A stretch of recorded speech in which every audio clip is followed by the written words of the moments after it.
আসসালামু আলাইকুম। আমি একটু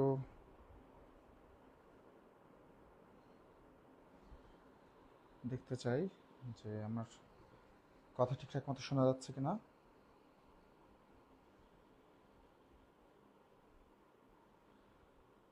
আসসালামু আলাইকুম। আমার কথা ঠিকঠাক শোনা যাচ্ছে কিনা, ভিডিও ঠিকঠাক দেখা যাচ্ছে কিনা, এটা একটুখানি জানান।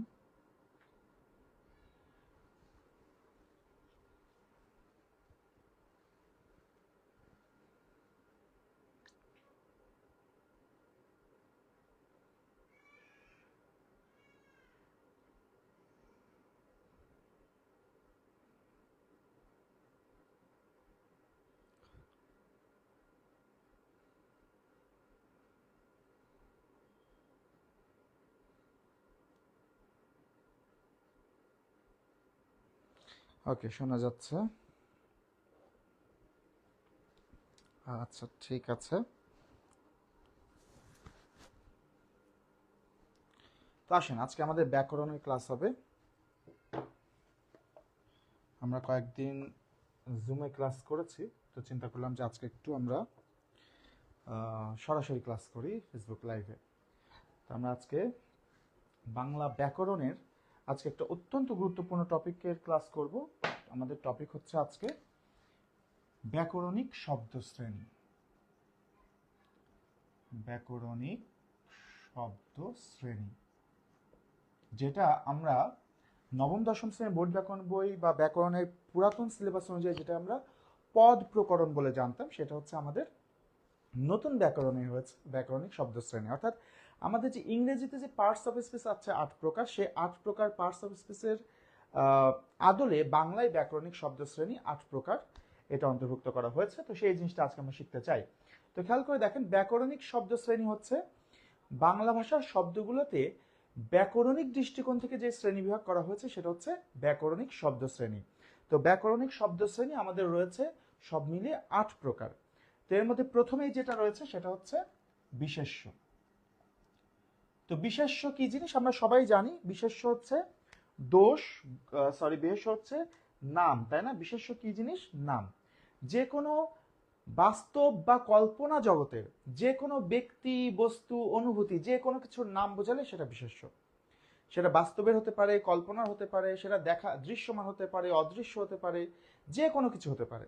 বাস্তব বা কল্পনা জগতের যে কোনো ব্যক্তি, বস্তু, অনুভূতি, যে কোনো কিছুর নামই হচ্ছে বিশেষ্য। তো খেয়াল করে দেখেন, বিশেষ্য আমাদের 6 প্রকার। বিশেষ্য কত প্রকার? 6 প্রকার।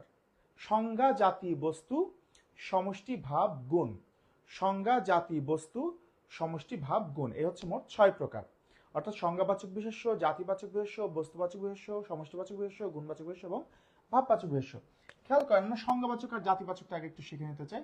তো সংজ্ঞাবাচক বিশেষ্য, এর আরেক নাম হচ্ছে নামবাচক বিশেষ্য। সংজ্ঞাবাচক আরেক নাম হচ্ছে নামবাচক বিশেষ্য। আর এদিকে আমরা একটু লিখতে চাই জাতিবাচক বিশেষ্য। তো খেয়াল করে দেখেন, সংজ্ঞাবাচক বিশেষ্য কি জিনিস?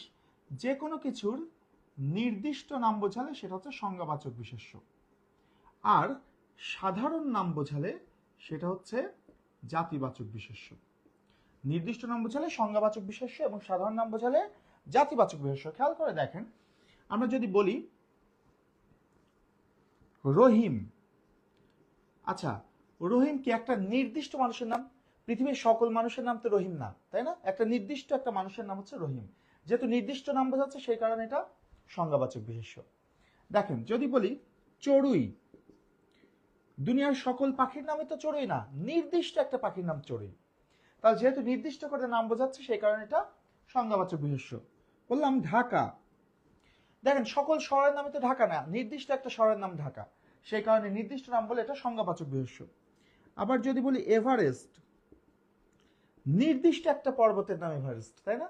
এরকম ভাবে নির্দিষ্ট নাম বোঝালে সেটা হচ্ছে সংজ্ঞাবাচক বিশেষ্য, আর সাধারণ নাম বোঝালে জাতিবাচক বিশেষ্য। যেমন ধরেন রহিম কি একটা, রহিম একটা মানুষ, তাই না?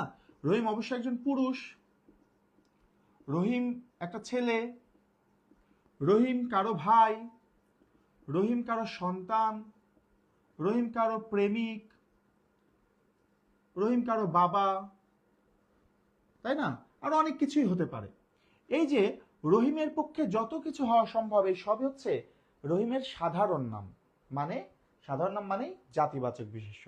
একইভাবে দেখেন চড়ুই একটা নির্দিষ্ট নাম, তাই সংজ্ঞাবাচক বিশেষ্য। তো চড়ুইয়ের সাধারণ নাম কি? চড়ুই একটা পাখি, তাহলে চড়ুইয়ের সাধারণ নাম হচ্ছে পাখি, তাই পাখি হচ্ছে জাতিবাচক বিশেষ্য। ঢাকা একটা নির্দিষ্ট নাম, তাই সংজ্ঞাবাচক বিশেষ্য। তো ঢাকা কি একটা শহর, ঢাকা একটা রাজধানী, ঢাকা একটা বিভাগ, ঢাকা একটা জেলা, তাই না? এই সবগুলো হচ্ছে ঢাকার সাধারণ নাম, তাই এগুলো সবই হচ্ছে জাতিবাচক বিশেষ্য। খেয়াল করেন এভারেস্ট একটা নির্দিষ্ট নাম, তাই সংজ্ঞাবাচক বিশেষ্য, কিন্তু এভারেস্ট কি একটা পর্বত, তাহলে সাধারণ নাম কি? পর্বত, তাই পর্বতটা হচ্ছে জাতিবাচক বিশেষ্য। এভাবে যদি নির্দিষ্ট করে কোনো কিছুর নাম বোঝায় তাহলে সেটা সংজ্ঞাবাচক বিশেষ্য, আর সাধারণ নাম বোঝালে সেটা কি হবে? জাতিবাচক বিশেষ্য। বস্তুর নাম বোঝালে বস্তুবাচক বিশেষ্য, যেমন বই, খাতা, চেয়ার, টেবিল, কলম, পেন্সিল, ফ্যান, লাইট, এগুলো সব হচ্ছে বস্তু। এরকম বস্তু বোঝালে সেটা হচ্ছে বস্তুবাচক বিশেষ্য। আর একাধিক ব্যক্তি বা বস্তুর সমষ্টি বোঝালে সেটা হচ্ছে সমষ্টিবাচক বিশেষ্য। একাধিক ব্যক্তি বা বস্তুর সমষ্টি বোঝালে সেটা সমষ্টিবাচক বিশেষ্য। অর্থাৎ যে সকল জিনিস একটা ব্যক্তি বা একটা বস্তু দিয়ে হয় না, একাধিক ব্যক্তি বা বস্তু লাগে। যেমন ধরেন শ্রেণী, অর্থাৎ সমাজের উচ্চবিত্ত শ্রেণী, মধ্যবিত্ত শ্রেণী, নিম্নবিত্ত শ্রেণী। এই যে শ্রেণী, এই শ্রেণী কি একজন দিয়ে হয়? হয় না, একাধিক ব্যক্তি লাগে। তারপর মনে করেন বললাম দল, একজনে কি দল হয়? হয় না, অনেকগুলো মানুষ মিলে দল হয়। ঠিক তেমনি একজনের সভা হয় না, একজনের সমিতি হয় না, একজনে মিছিল হয় না, একজনে আর্মি হয় না, একজনে বহর হয় না, একটাতে দল হয় না, ঝাঁক হয় না, একটাতে পাল হয় না। এরকম যে সকল জিনিসের জন্য একাধিক ব্যক্তি বা বস্তুর প্রয়োজন হয় বা একাধিক প্রাণীর প্রয়োজন হয় সেগুলো হচ্ছে সবই সমষ্টিবাচক বিশেষ্য। আমি উদাহরণগুলো একবার বলে দিচ্ছি, পরে এটা নোট করে নেবেন। শ্রেণী, দল, সভা, সমিতি, মিছিল, আর্মি, বহর, ঝাঁক, পাল, এগুলো সব হচ্ছে সমষ্টিবাচক বিশেষ্য। ক্লিয়ার? এখন আসেন আমরা একটু পরের অংশে যাই। এরপরে আমরা চলে যাব হচ্ছে গুণবাচক বিশেষ্যে। আমরা একটু এটা মুছে দিতে চাই। একটা স্ক্রিনশট নিয়ে ফেলেন তো, চট করে একটা স্ক্রিনশট নিয়ে ফেলেন। ওকে, এবার খেয়াল করেন, আমরা সবাই জানি দোষ গুণ বোঝালে কোন পদ হয়? দোষ গুণ অবস্থা বোঝালে বিশেষণ পদ হয়, তাই না? দোষ গুণ অবস্থা বোঝালে বিশেষণ পদ হয়। যেমন আমরা যখন বলছি সৎ লোক, সৎ লোক। এরপরে মনে করেন আমরা বললাম যুবক ছেলে, তারপরে লিখলাম সুন্দর মেয়ে, এরপরে লিখি সুখী মানুষ। খেয়াল করে দেখেন সৎ লোক যখন বলছি তখন লোকটার গুণ কি? সৎ। যুবক ছেলে, তাহলে ছেলের গুণ কি? যুবক। সুন্দর মেয়ে, মেয়ের গুণ কি? সুন্দর। সুখী মানুষ, মানুষটার অবস্থা কি? সুখী। এরকম ভাবে যেহেতু দোষ গুণ অবস্থা বোঝাচ্ছে, তাই এই যে এইগুলো সৎ, যুবক, সুন্দর, সুখী, এগুলো সবই হচ্ছে বিশেষণ পদ, কারণ এগুলো কি বোঝাচ্ছে? দোষ গুণ বা অবস্থা বোঝাচ্ছে, তাই না? লোকের গুণ বোঝাচ্ছে সৎ দ্বারা, ছেলের গুণ বোঝাচ্ছে যুবক দ্বারা, মেয়ের গুণ বোঝাচ্ছে সুন্দর দ্বারা, মানুষের গুণ বোঝাচ্ছে সুখী দ্বারা। তাহলে এগুলো সবই হচ্ছে গুণ। এরকম ভাবে যদি দোষ গুণ অবস্থা বোঝায় তাহলে সেটা হচ্ছে বিশেষণ পদ। তবে দোষ গুণের নাম বোঝালে সেটা বিশেষ্য পদ। দোষ গুণের নাম বোঝালে সেটা বিশেষ্য পদ। খেয়াল করে দেখেন এই যে সৎ হচ্ছে একটা গুণ, একটা বিশেষণ পদ। এই গুণটার নাম কি? কি থাকলে তাকে সৎ বলা হয়? সততা থাকলে, তাই না? সততা থাকলে তাকে সৎ বলা হয়। তাহলে গুণটার নাম কি? সততা। দেখেন কি থাকলে তাকে যুবক বলা হয়? যৌবন থাকলে তাকে যুবক বলা হয়, তাহলে এই গুণটার নাম কি? যৌবন। কি থাকলে তাকে সুন্দর বলা হয়? সৌন্দর্য থাকলে তাকে সুন্দর বলা হয়, তাই না? তাহলে সুন্দর, এই গুণটার নাম কি? সৌন্দর্য। কি থাকলে তাকে সুখী বলা হয়? সুখ থাকলে তাকে সুখী বলা হয়, তাহলে এই গুণটার নাম কি? সুখ। তাহলে এই যে সততা, যৌবন, সৌন্দর্য, সুখ, এগুলো কি? গুণের নাম। এরকম যদি গুণের নাম বোঝায় তাহলে সেটা কোন পদ হবে? সেটা হবে বিশেষ্য পদ। কি বিশেষ্য? গুণবাচক বিশেষ্য। তাহলে আমি আবারও বলছি, দোষ গুণ অবস্থা বোঝালে বিশেষণ পদ, কিন্তু দোষ গুণ অবস্থার নাম বোঝালে সেটা গুণবাচক বিশেষ্য পদ হবে। ঠিক আছে?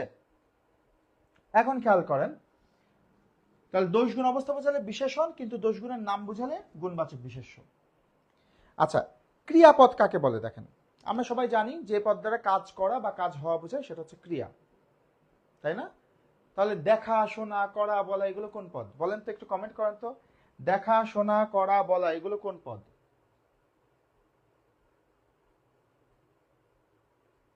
কমেন্টে উত্তর দেন তো। দেখা, শোনা, করা, বলা এগুলো কোন পদ?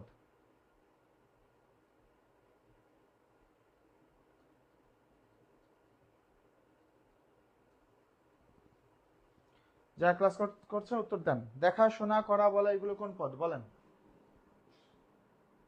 ওকে, রাকিব উত্তর দিয়েছে ক্রিয়াপদ। দেখা, শোনা, করা, বলা এগুলো কোন পদ? ক্রিয়াপদ। আচ্ছা, খেয়াল করেন এই জায়গাটাই হচ্ছে খেলা। হ্যাঁ, সেটা হচ্ছে যদি পরীক্ষায় প্রশ্ন আসে যে দেখা, শোনা কোন পদ, সবাই উত্তর দিয়ে আসবে ক্রিয়াপদ, কিন্তু উত্তরটা হয়ে যাবে ভুল।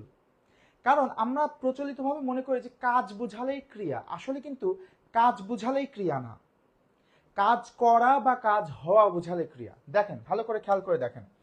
ধরেন আমি বললাম সে দেখছে, সে শুনছে, সে খাচ্ছে। খেয়াল করে দেখেন, সে দেখছে, সে শুনছে, সে খাচ্ছে। এই যে দেখছে, শুনছে, খাচ্ছে এগুলো সবই ক্রিয়াপদ। কারণ কি? এই পদগুলো দ্বারা কাজ করা বোঝাচ্ছে। যখন আমি বলছি সে দেখছে, তার মানে সে একটা কাজ করছে, দেখার কাজটা করছে। যখন বলছি সে শুনছে, তার মানে সে শোনার কাজটা করছে। সে খাচ্ছে, মানে সে খাওয়ার কাজটা করছে। তাহলে যেহেতু এই পদগুলো দ্বারা কাজ করা বোঝাচ্ছে, সেই কারণে এগুলো সবই ক্রিয়া। দেখছে, শুনছে, খাচ্ছে এগুলো হচ্ছে ক্রিয়াপদ, কোনো সন্দেহ নাই।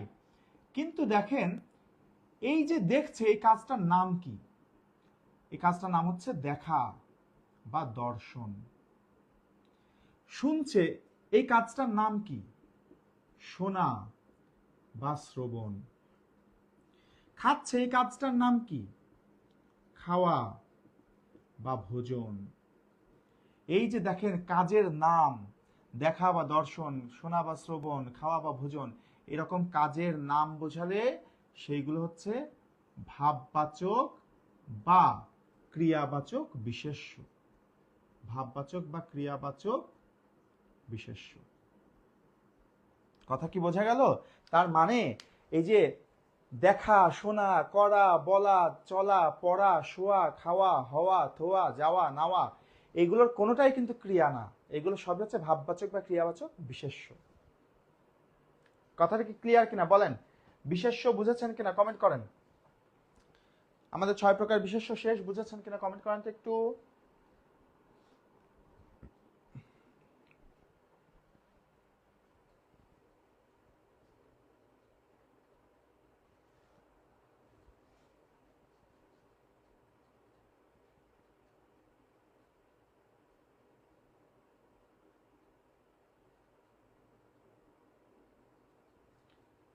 বিশেষ্য ক্লিয়ার কিনা? ওকে, বুঝতে পেরেছেন, গুড। আসেন আমরা একটু চলে যেতে চাই বিশেষণে। ঠিক আছে, বিশেষ্য আমাদের শেষ, আমরা একটু বিশেষণের দিকে যাব।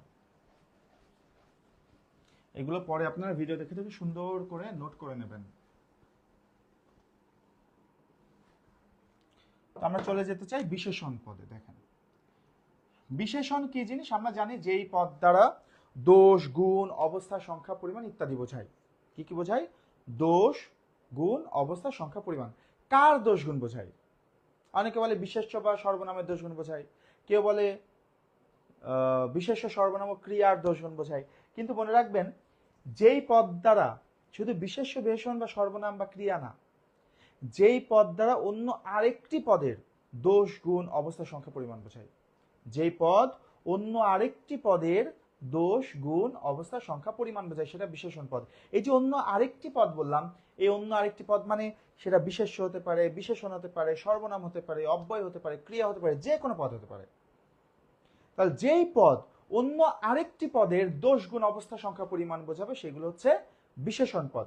তো খেয়াল করে দেখেন, বিশেষণ পদ প্রধানত দুই প্রকার। বিশেষণ পদ প্রধানত কয় প্রকার? দুই প্রকার। একটা হচ্ছে নাম বিশেষণ, আর একটা হচ্ছে ভাব বিশেষণ। তো আমাদের নাম বিশেষণ হচ্ছে দুই প্রকার। একটি হচ্ছে বিশেষ্যের বিশেষণ, আরেকটি হচ্ছে সর্বনামের বিশেষণ। কি কি? বিশেষ্যের বিশেষণ এবং সর্বনামের বিশেষণ। আর ভাব বিশেষণ আমাদের রয়েছে 4 প্রকার। একটি হচ্ছে বিশেষণের বিশেষণ, এরপরে রয়েছে ক্রিয়া বিশেষণ, এরপরে রয়েছে অব্যয়ের বিশেষণ, এরপরে রয়েছে বাক্যের বিশেষণ। খেয়াল করেন, তাহলে আমাদের বিশেষণ প্রধানত 2 প্রকার, একটা হচ্ছে নাম বিশেষণ আর একটা হচ্ছে ভাব বিশেষণ। নাম বিশেষণ 2 প্রকার, বিশেষ্যের বিশেষণ এবং সর্বনামের বিশেষণ। ভাব বিশেষণ 4 প্রকার, বিশেষণের বিশেষণ, ক্রিয়া বিশেষণ, অব্যয়ের বিশেষণ এবং বাক্যের বিশেষণ। এখন এই জিনিসগুলো কি দেখেন, এগুলো খুব সিম্পল, খুবই সিম্পল জিনিস। আপনারা যদি একটুখানি সিম্পলি চিন্তা করেন, দেখেন বিশেষণ মানে কি? আমরা বলেছি বিশেষণ মানে হচ্ছে দোষ গুণ অবস্থা, তাই না? বিশেষণ মানে হচ্ছে দোষ গুণ অবস্থা, সংখ্যা, পরিমাণ। তাহলে দেখেন যখন আমরা বলছি বিশেষ্যের বিশেষণ, তো বিশেষণ মানে তো দোষ গুণ অবস্থা, তার মানে বিশেষ্যের বিশেষণ মানে কি? বিশেষ্যের দোষ গুণ অবস্থা। একইভাবে সর্বনামের বিশেষণ মানে কি? সর্বনামের দোষ গুণ অবস্থা। তাহলে বিশেষণের বিশেষণ মানে কি? বিশেষণের দোষ গুণ অবস্থা। ক্রিয়া বিশেষণ মানে কি? ক্রিয়ার দোষ গুণ অবস্থা। অব্যয়ের বিশেষণ মানে কি? অব্যয়ের দোষ গুণ অবস্থা। বাক্যের বিশেষণ মানে কি? বাক্যের দোষ গুণ অবস্থা। ঠিক আছে, এখন খেয়াল করে দেখেন, আমরা কয়েকটা উদাহরণ লিখি। ধরেন বললাম ভালো ছেলে, কি বললাম? ভালো ছেলে। খেয়াল করে দেখেন তো এখানে বিশেষণ কোনটা? এখানে বিশেষণ কোনটা? গুণ বোঝাচ্ছে কোনটা দ্বারা? ভালো, তাই না? তাহলে ভালো হচ্ছে এখানে বিশেষণ। তো খেয়াল করে দেখেন ভালো কার গুণ বোঝাচ্ছে? ছেলের গুণ না? ভালো ছেলে, তাহলে ছেলের গুণ বোঝাচ্ছে। তো ছেলে কোন পদ? একটু আগেই কিন্তু আমরা দেখেছিলাম ছেলে হচ্ছে জাতিবাচক বিশেষ্য পদ, তাই না?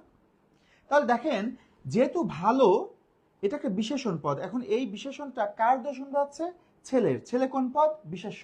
তার মানে এই বিশেষণ পদটা এই বিশেষ্যের দোষ গুণ বোঝাচ্ছে। তো বিশেষ্যের দোষ গুণ বোঝালে সেটা কোন বিশেষণ হবে? বিশেষ্যের বিশেষণ। বোঝা যায়? ধরেন বললাম সে সৎ, এখানে গুণ কোনটা? সৎ, এটা হচ্ছে বিশেষণ। কার গুণ বোঝাচ্ছে? সে এর গুণ বোঝাচ্ছে। তো সে কোন পদ? সে হচ্ছে সর্বনাম।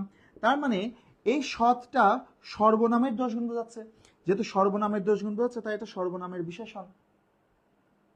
তাহলে দেখেন এটা হচ্ছে বিশেষ্যের বিশেষণ, এটা হচ্ছে সর্বনামের বিশেষণ। তো বিশেষ্যের বিশেষণ এবং সর্বনামের বিশেষণ দুইটাই কোন বিশেষণ? নাম বিশেষণ। তার মানে এই ভালোটা প্রথমত বিশেষ্যের বিশেষণ, দ্বিতীয়ত নাম বিশেষণ। এই সৎ সর্বনামের বিশেষণ, আর সর্বনামের বিশেষণ মানেই কোন বিশেষণ? নাম বিশেষণ। বলেন তো এই জিনিসটুকু বুঝেছেন কিনা? এই বিশেষ্যের বিশেষণ, সর্বনামের বিশেষণ, নাম বিশেষণ, এই জিনিসটা বুঝেছেন কিনা একটুখানি কমেন্ট করেন তো।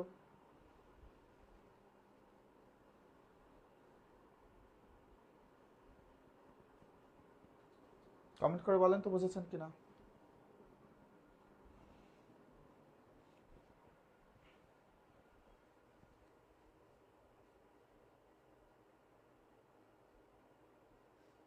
ওকে, ঠিক আছে, সব বুঝেছে। ওকে, ভেরি গুড। এখন খেয়াল করে দেখেন, এখন যদি আমরা বলি খুব ভালো ছেলে, খুব ভালো ছেলে, তাহলে দেখেন এই যে খুব কোন পদ? দেখেন তো যখন বলছি খুব ভালো, তাহলে ভালোর পরিমাণ বোঝাচ্ছে। তা আমরা জানি দোষ গুণ অবস্থা সংখ্যা পরিমাণ বোঝালে সেটা বিশেষণ পদ হয়। তাহলে যেহেতু খুব দ্বারা পরিমাণ বোঝাচ্ছে তার মানে এটা অবশ্যই একটা বিশেষণ পদ। এখন দেখেন এটা কার পরিমাণ বোঝাচ্ছে? ভালোর পরিমাণ। তো ভালো কোন পদ ছিল? বিশেষণ। তার মানে এই পদটা এই বিশেষণ পদের দোষ গুণ বোঝাচ্ছে। যেহেতু এই খুবটা এই বিশেষণ পদের দোষ গুণ অবস্থা বোঝাচ্ছে, তাহলে এটা কোন বিশেষণ হবে? বিশেষণের বিশেষণ, ঠিক কিনা? ধরেন বললাম দ্রুত দৌড়াও, দ্রুত দৌড়াও, এখানে বিশেষণ কোনটা? দ্রুত, তাই না? গুণ বোঝাচ্ছে বিশেষণ। কার গুণ বোঝাচ্ছে? দৌড়াও এর গুণ। তো দৌড়াও কোন পদ? আমরা জানি দৌড়াও একটা কাজ বোঝাচ্ছে, তাই দৌড়াও হচ্ছে ক্রিয়া। তো যেহেতু ক্রিয়ার দোষ গুণ বোঝাচ্ছে তাহলে এটা কোন বিশেষণ? ক্রিয়া বিশেষণ। ক্রিয়া বিশেষণ মানেই সেটা কোন বিশেষণ? ভাব বিশেষণ। তাহলে এটা প্রথমত ক্রিয়া বিশেষণ, দ্বিতীয়ত ভাব বিশেষণ। আবার খেয়াল করেন যখন বলছি খুব দ্রুত দৌড়াও, তাহলে এই দৌড়ানোকে বিশেষিত করছে, তাহলে এই খুবটা একটা বিশেষণ পদ। এটা কার বিশেষণ? এই দ্রুতর বিশেষণ না? এই দ্রুতকে বিশেষিত করছে না, খুব দ্রুত। কতটুকু দ্রুত? খুব দ্রুত। তাহলে এই খুবটা এই দ্রুতকে বিশেষিত করছে। তার মানে দেখেন এই দ্রুতটা কোন পদ ছিল? বিশেষণ পদ।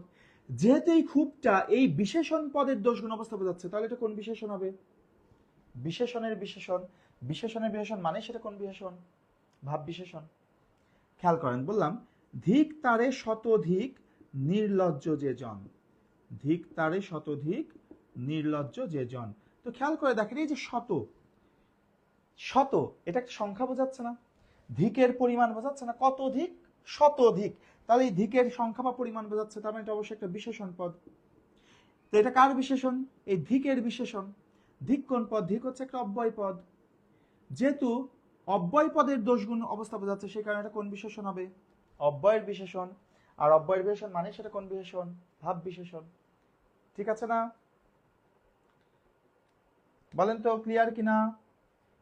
এখন খেয়াল করে দেখেন, আমরা এখানে যতগুলো বিশেষণ দেখছি প্রত্যেকটাই কিন্তু একটা নির্দিষ্ট পদের দোষগুণ বোঝাচ্ছে, একটা নির্দিষ্ট পদের দোষগুণ বোঝাচ্ছে। কিন্তু কখনো কখনো এমন হয় বিশেষণটা একটা নির্দিষ্ট পদের দোষগুণ না বুঝিয়ে বরং পুরো বাক্যের প্রেক্ষিতে ব্যবহৃত হয়। যদি কোনো বিশেষণ পদ কোনো একটা নির্দিষ্ট পদের দোষগুণ না বুঝিয়ে পুরো বাক্যের প্রেক্ষিতে ব্যবহৃত হয়, তখন সেটা হবে বাক্যের বিশেষণ। দেখেন আমরা একটা উদাহরণ লিখি। মনে করেন বললাম দুর্ভাগ্যবশত, দুর্ভাগ্যবশত বাংলাদেশ, দুর্ভাগ্যবশত বাংলাদেশ জিম্বাবুয়ের কাছে, জিম্বাবুয়ের কাছে হেরে গেল। দুর্ভাগ্যবশত বাংলাদেশ জিম্বাবুয়ের কাছে হেরে গেল। তো খেয়াল করে দেখেন এখানে বিশেষণ কোনটা? এখানে বিশেষণ হচ্ছে দুর্ভাগ্যবশত, তাই না? কারণ এটা অবস্থা বোঝাচ্ছে। অবস্থাটা কেমন? দুর্ভাগ্যজনক অবস্থা। যেহেতু অবস্থা বোঝাচ্ছে তাই এটা হচ্ছে বিশেষণ। এখন খেয়াল করেন এটা কোন পদের দোষগুণ বোঝাচ্ছে? দেখেন তো, বাংলাদেশ কি আমাদের জন্য দুর্ভাগ্য? না, বাংলাদেশ তো আমাদের জন্য দুর্ভাগ্য না। জিম্বাবুয়ে কি আমাদের জন্য দুর্ভাগ্য? জিম্বাবুয়ে তো আমাদের জন্য দুর্ভাগ্য না। খেয়াল করে দেখেন হেরে গেলটা কি দুর্ভাগ্য? যদি আমরা শুধু এই সব বাদ দিয়ে শুধু বলি হেরে গেল, তাহলে কি বলা সম্ভব বাংলাদেশ হারলো না জিম্বাবুয়ে হারলো? শুধু হেরে গেল বললে কিন্তু বোঝা যাচ্ছে না কে হারলো। তার মানে শুধু হেরে গেল এটুকুও কিন্তু আমাদের জন্য দুর্ভাগ্য না। তার মানে দেখেন এই দুর্ভাগ্য শব্দটা কোন একটা নির্দিষ্ট শব্দের প্রেক্ষিতে কিন্তু ব্যবহৃত হলো না, বরং কখন আমরা দুর্ভাগ্য বলছি? আমাদের জন্য দুর্ভাগ্য কখন হচ্ছে? যখন এই পুরো ব্যাপারটা একসাথে ঘটছে, যখন বাংলাদেশ জিম্বাবুয়ের কাছে হেরে যাচ্ছে, অর্থাৎ এই পুরো ব্যাপারটা যখন একসাথে ঘটছে, তখন সেটা আমাদের জন্য দুর্ভাগ্য হচ্ছে। তার মানে এই বিশেষণটা দেখেন কোনো নির্দিষ্ট পদের প্রেক্ষিতে ব্যবহৃত হয়নি, বরং পুরো বাক্যটার প্রেক্ষিতে ব্যবহৃত হয়েছে। এরকম যদি কোনো বিশেষণ পদ পুরো বাক্যের প্রেক্ষিতে ব্যবহৃত হয়, তাহলে সেটাকে বলা হয় বাক্যের বিশেষণ। আর বাক্যের বিশেষণ মানে সেটা কোন বিশেষণ? ভাব বিশেষণ। ঠিক আছে, এখন একটু কমেন্ট করে বলেন তো বিশেষণটা সম্পূর্ণ বুঝেছেন কিনা, বিশেষণ পুরো ক্লিয়ার কিনা বলেন। আর এটার সাথে সাথে এটা স্ক্রিনশটও নেন।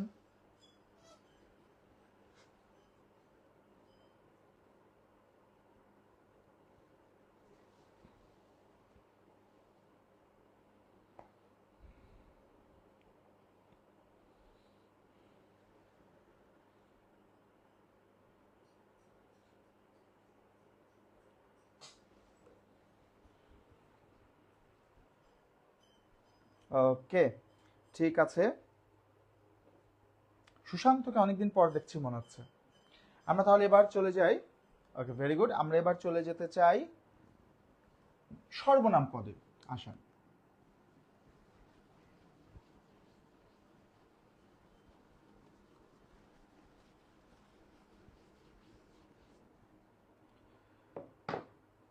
ওকে, সর্বনামে চলে যাই। আমরা সবাই জানি বিশেষ্যের পরিবর্তে যেই পদ ব্যবহৃত হয় সেটা হচ্ছে সর্বনাম পদ। নামের পরিবর্তে যেই পদ ব্যবহৃত হয় সেটা হচ্ছে সর্বনাম পদ। তো নামের পরিবর্তে আমার কোনো পদ ব্যবহার করা লাগবে কেন? কারণ দেখেন একটা মানে অনুচ্ছেদের মধ্যে যদি আপনি একই নাম বারবার বলেন, যেমন রহিম সকালবেলা ঘুম থেকে ওঠে, রহিম একটা ভালো ছেলে, রহিম প্রতিদিন সকাল সকাল ঘুম থেকে ওঠে, রহিম ঘুম থেকে উঠেই স্কুলে যায়, রহিম স্কুল থেকে ফিরে গোসল করে, রহিম গোসল সেরে নামাজ পড়তে বসে, এভাবে যদি প্রত্যেক বাক্যে আপনি রহিম রহিম রহিম করেন, তাহলে বাক্য কিন্তু শুনতে ভালো লাগছে না, শ্রুতি মাধুর্য হারাচ্ছে। কিন্তু আমরা যদি এটা বলি রহিম একটি ভালো ছেলে, সে প্রতিদিন সকালে ঘুম থেকে স্কুলে যায়, ঘুম থেকে উঠে স্কুলে যায়, স্কুল থেকে ফিরে সে নামাজ কালাম পড়ে, এভাবে যদি আমরা একবার নাম ব্যবহার করে পরবর্তী বারগুলো সে সে সে বলি, তাহলে কিন্তু বাক্যটা সুন্দর লাগে। অর্থাৎ একই নাম বারবার বললে যে বাক্য যে শ্রুতি মাধুর্য হারায়, এই শ্রুতি মাধুর্যকে ফিরিয়ে আনার জন্য আমাদের নামের পরিবর্তে কিছু শব্দ ব্যবহার করা লাগে। এই নামের পরিবর্তে যে শব্দগুলো ব্যবহার করে সেগুলো হচ্ছে সর্বনাম। তো সর্বনাম হচ্ছে আমাদের মোটামুটি 10 প্রকার। আমরা একটু লিখি, দেখেন কি কি। প্রথমে আমাদের রয়েছে হচ্ছে ব্যক্তিবাচক সর্বনাম, এরপরে আত্মবাচক সর্বনাম, অন্যাদিবাচক সর্বনাম, সকলবাচক বা সাকুল্যবাচক সর্বনাম, সামীপ্যবাচক সর্বনাম, দূরত্ববাচক সর্বনাম, প্রশ্নবাচক সর্বনাম, অনির্দিষ্টতা জ্ঞাপক সর্বনাম,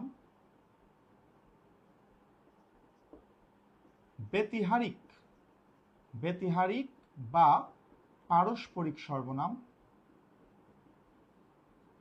আরেকটা হচ্ছে সংযোগ জ্ঞাপক সর্বনাম। তবে এছাড়াও আরো এক প্রকার সর্বনাম আছে গুরুত্বপূর্ণ, সেটা আমরা একই সাথে শিখবো। সাপেক্ষ সর্বনাম নামে আরেকটা সর্বনাম আছে। তো খেয়াল করে দেখেন, নামের মধ্যে কিন্তু পরিচয় আছে, নামের মধ্যে পরিচয় আছে। দেখেন তো, ব্যক্তিবাচক সর্বনাম নামের মধ্যে পরিচয় আছে, তার মানে যেই সর্বনাম দ্বারা ব্যক্তি বোঝাবে সেটা ব্যক্তিবাচক সর্বনাম। যেমন আমি, তুমি, সে, আপনি, আপনারা, তুই, তোরা, তুমি, তোমরা, যে, যারা, এটা সবই ব্যক্তি না? এরকম যে সকল সর্বনাম দ্বারা ব্যক্তি বোঝাবে সেগুলো হচ্ছে ব্যক্তিবাচক সর্বনাম। আত্মবাচক সর্বনাম, আত্ম মানে কি? নিজ। যে সকল সর্বনাম দ্বারা নিজেকে বোঝাবে সেগুলো আত্মবাচক সর্বনাম। যেমন নিজ, স্বয়ং, খোদ, আপনি। যে সকল সর্বনাম দ্বারা নিজেকে বোঝাবে সেগুলো হচ্ছে আত্মবাচক সর্বনাম।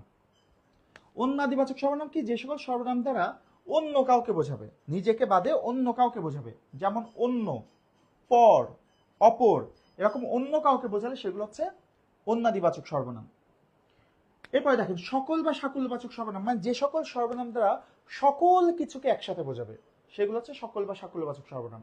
যেমন সব, সকল, সমূহ, সমুদয়, তাবৎ, সবাই, সকলে, সর্বস্ব, এগুলো সবই সাকুল্যবাচক সর্বনাম। অর্থাৎ যে সকল সর্বনাম দ্বারা সকল ব্যক্তিকে বা সকল বস্তুকে একসাথে বোঝায় সেগুলো হচ্ছে সকলবাচক বা সাকুল্যবাচক সর্বনাম। এরপর হচ্ছে সামীপ্যবাচক সর্বনাম। দেখেন সামীপ্য মানে হচ্ছে নিকট, সামীপ্য মানে কি? নিকট। তাহলে যে সকল সর্বনাম দ্বারা নিকটের কিছু বোঝায় সেগুলো হচ্ছে সামীপ্যবাচক সর্বনাম। যেমন যদি বলি এ বা এই কলমটি, তার মানে কি? এই কলমটি যখন বলছে তখন সেটা কাছে আছে না? তাহলে এরকম এ বা এই বোঝালে সেটা কাছে বোঝাচ্ছে, কাছের বোঝালে সেটা সামীপ্যবাচক সর্বনাম। আর যদি বলি ও, দূরে আছে না? ওই দেখা যায় তাল গাছ, তাহলে ওই দেখা যায় তাল গাছ, তাহলে ওটা দূরে আছে, সে কারণে এই ও এবং ওই এগুলো হচ্ছে দূরত্ববাচক সর্বনাম। এরকম কাছের বোঝালে সামীপ্যবাচক, দূরের বোঝালে দূরত্ববাচক। আর প্রশ্ন করতে যে সকল সর্বনাম ব্যবহৃত হয় সেগুলো প্রশ্নবাচক সর্বনাম। কে, কোথায়, কখন, কি, কেন, কিভাবে, এগুলো সবই হচ্ছে প্রশ্নবাচক সর্বনাম। অনির্দিষ্টতা জ্ঞাপক সর্বনাম কি? যে সকল সর্বনাম দ্বারা অনির্দিষ্ট ব্যক্তি বা বস্তু বোঝায়, যে সকল সর্বনাম দ্বারা অনির্দিষ্ট ব্যক্তি বা বস্তু বোঝায় সেগুলো হচ্ছে অনির্দিষ্টতা জ্ঞাপক সর্বনাম। যেমন দেখেন, যদি বলি কোনো একদিন আমাদের দেখা হবে, কোনো একদিন, তাহলে দিনটা কি নির্দিষ্ট হলো? নির্দিষ্ট হলো না। তাহলে এই যে কোনো শব্দটা, এটা অনির্দিষ্টতাবাচক সর্বনাম। বা যদি বলি কেউ একজন কাজটা করেছে, কেউ একজন, তাহলে কি আমরা নির্দিষ্ট কোনো মানুষের কথা বললাম? নির্দিষ্ট মানুষ হলো না। তাহলে সে কারণে এই কেউ এটা একটা অনির্দিষ্টতা জ্ঞাপক সর্বনাম। এরপর মনে করেন বললাম তোমার তো কিছু একটা হয়েছে, কিছু একটা হয়েছে, তার মানে কি নির্দিষ্ট হলো? নির্দিষ্টভাবে তো কিছু বললাম না, সেখানে এই যে কিছু, এটা একটা অনির্দিষ্টতা জ্ঞাপক সর্বনাম। এরকম যে সকল সর্বনাম দ্বারা অনির্দিষ্ট ব্যক্তি বা বস্তুকে বোঝায় সেগুলো হচ্ছে অনির্দিষ্টতা জ্ঞাপক সর্বনাম। যেমন কেউ, কোনো, কিছু, এইগুলো অনির্দিষ্টতা জ্ঞাপক সর্বনাম। ঠিক আছে? এবার দেখেন ব্যতিহারিক বা পারস্পরিক সর্বনাম কি? ব্যতিহারিক বা পারস্পরিক সর্বনাম হচ্ছে যে সকল সর্বনাম দ্বারা একাধিক ব্যক্তি বা বস্তুর মিলিত কাজ বোঝায়, একাধিক ব্যক্তির মিলিত কাজ বোঝায়। যেমন ধরেন বলা হলো তারা নিজে নিজেই কাজটি করে ফেললো, তারা নিজে নিজেই কাজটি করে ফেললো। এই যে তারা নিজে নিজেই, মানে একাধিক ব্যক্তি একসাথে মিলিত আছে এরকম বোঝাচ্ছে, একাধিক ব্যক্তি মিলে কাজ করছে। তারা একে অপরকে সাহায্য করলো, এই যে একে অপরকে বললেই বোঝা যাচ্ছে এখানে একাধিক ব্যক্তি আছে। তারা পরস্পরকে ভালোবাসে, পরস্পর বললেই বোঝা যাচ্ছে এর মধ্যে একাধিক ব্যক্তি আছে। এরকম যে সকল সর্বনাম দ্বারা একাধিক ব্যক্তির মিলিত অবস্থা বোঝায় সেগুলোকে বলা হবে ব্যতিহারিক বা পারস্পরিক সর্বনাম। আচ্ছা, সংযোগ জ্ঞাপক আর সাপেক্ষ সর্বনাম আমরা একসাথে শিখবো। দেখেন কিছু কিছু সর্বনাম আছে যেগুলো জোড়ায় জোড়ায় থাকে, যেমন যেই বাক্যে যে বসে সেই বাক্যে কিন্তু একটা সে বসে। যে ভালো পড়াশোনা করে সে ভালো ফলাফল করে, তাহলে যে সে। ঠিক তেমনি যে বাক্যে যারা থাকে সেই বাক্যে একটা তারা থাকে, যেই বাক্যে যিনি থাকে সেই বাক্যে একটা তিনি থাকে। এরকম যে সকল সর্বনাম জোড়ায় জোড়ায় থাকে, যে সে যারা তারা যিনি তিনি, এরকম যে সকল সর্বনাম জোড়ায় জোড়ায় থাকে সেইগুলোকে বলা হয় সাপেক্ষ সর্বনাম। যে সকল সর্বনাম জোড়ায় জোড়ায় থাকে তাকে কি বলা হয়? সাপেক্ষ সর্বনাম। আর এই যে জোড়ার প্রথমটা, যে যারা যিনি, এই জোড়ার প্রথমটা হচ্ছে সংযোগ জ্ঞাপক সর্বনাম। কথা কি বোঝা গেল? তাহলে যদি বলে যে সে কোন সর্বনাম, সাপেক্ষ। কিন্তু যদি বলে যে কোন সর্বনাম, সংযোগ। যারা তারা কোন সর্বনাম, সাপেক্ষ। কিন্তু শুধু যদি বলে যারা কোন সর্বনাম, তাহলে সংযোগ। কথা ক্লিয়ার? তাহলে জোড়ায় জোড়ায় থাকলে সাপেক্ষ, জোড়ার প্রথমটা বোঝালে সংযোগ। আমি আরো একবার বলে দিচ্ছি। তাহলে যে সকল সর্বনাম দ্বারা ব্যক্তি বোঝাবে সেগুলো ব্যক্তিবাচক, নিজেকে বোঝালে আত্মবাচক, নিজেকে ছাড়া অন্য কাউকে বোঝালে অন্যাদিবাচক, সকল ব্যক্তি এবং বস্তুকে একসাথে বোঝালে সকল বা সাকুল্যবাচক, কাছের বোঝালে সামীপ্যবাচক, দূরের বোঝালে দূরত্ববাচক, প্রশ্ন করলে প্রশ্নবাচক, অনির্দিষ্ট ব্যক্তি বস্তু বোঝালে অনির্দিষ্টতা জ্ঞাপক, একাধিক ব্যক্তি মিলিত আছে বোঝালে ব্যতিহারিক বা পারস্পরিক, জোড়ায় জোড়ায় থাকলে সাপেক্ষ, জোড়ার প্রথমটা সংযোগ। এখন দেখেন, একই সর্বনাম একাধিকটার মধ্যে থাকতে পারে। যেমন আমরা বলছি যে হচ্ছে সংযোগ জ্ঞাপক সর্বনাম, কিন্তু দেখেন এই যে তো একজন ব্যক্তিও বটে। যে করে সে মরে, ধরেন বললাম যে একজন ব্যক্তি না, তাহলে যে কিন্তু ব্যক্তিবাচক সর্বনামও হতে পারে। তারপর যে বললাম এই যে এ একজন ব্যক্তি, তাই না? এ তো কাছের বোঝাচ্ছে বলে এটা সামীপ্যবাচক, কিন্তু এ তো একজন ব্যক্তিও, সে কারণে এটা কিন্তু ব্যক্তিবাচক সর্বনামও হতে পারে। ঠিক আছে? এইভাবে একই শব্দ একাধিক সর্বনামের মধ্যে থাকতে পারে, কিন্তু সেটা আপনাদের কি করতে হবে? পরীক্ষায় যে প্রশ্ন আসবে সেই প্রশ্ন দেখে বুঝে অপশনে কি আছে সেটা দেখে উত্তর করতে হবে। ঠিক আছে? আচ্ছা, রাকিব প্রশ্ন করেছে ইংরেজিতে প্রোনাউন 8 প্রকার স্যার, বাংলাতে 2টা বিষয়ের কারণ কি? ইংরেজির সাথে তো বাংলা হুবহু মিলবে না তো। ইংরেজিতে নাউন হচ্ছে আপনাদের 5 প্রকার, তাই না? কিন্তু বাংলায় তো বিশেষ্য 6 প্রকার, তো ইংরেজির সাথে ওইভাবে মিলবে না। ঠিক আছে? ওকে, বলেন সর্বনামটা সম্পূর্ণ ক্লিয়ার কিনা বলেন, কমেন্ট করেন।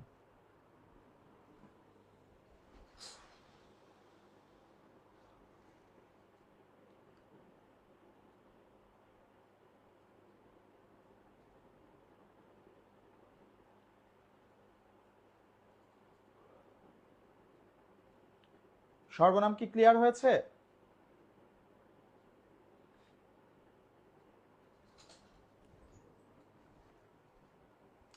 ঠিক আছে, এবার আসেন আমরা চলে যাই ক্রিয়ার কাছে চলে যাই। ওকে, ক্রিয়াতে যাব।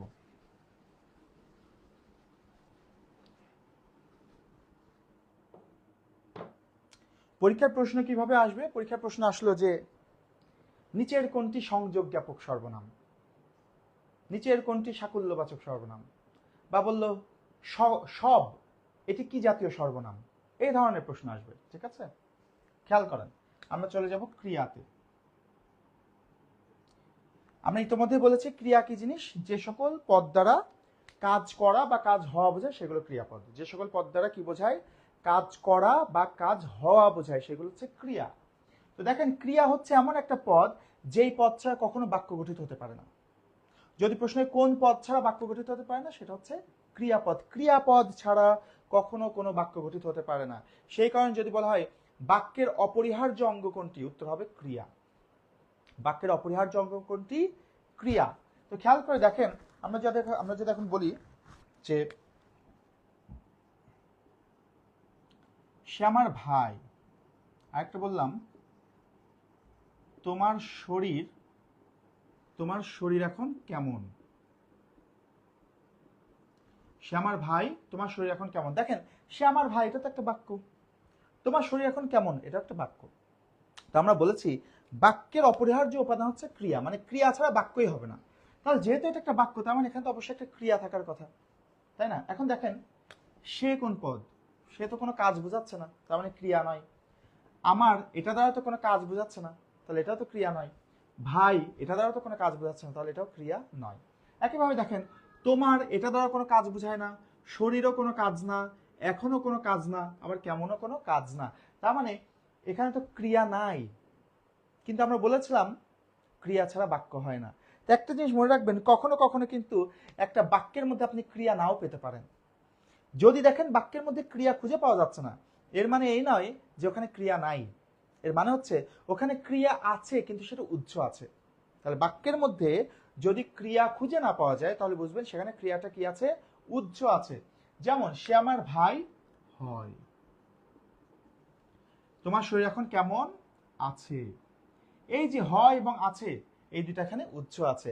তো খেয়াল করেন এরকম যে সকল ক্রিয়া বাক্যে উৎস থাকে তাদেরকে বলা হয় অনুক্ত ক্রিয়া।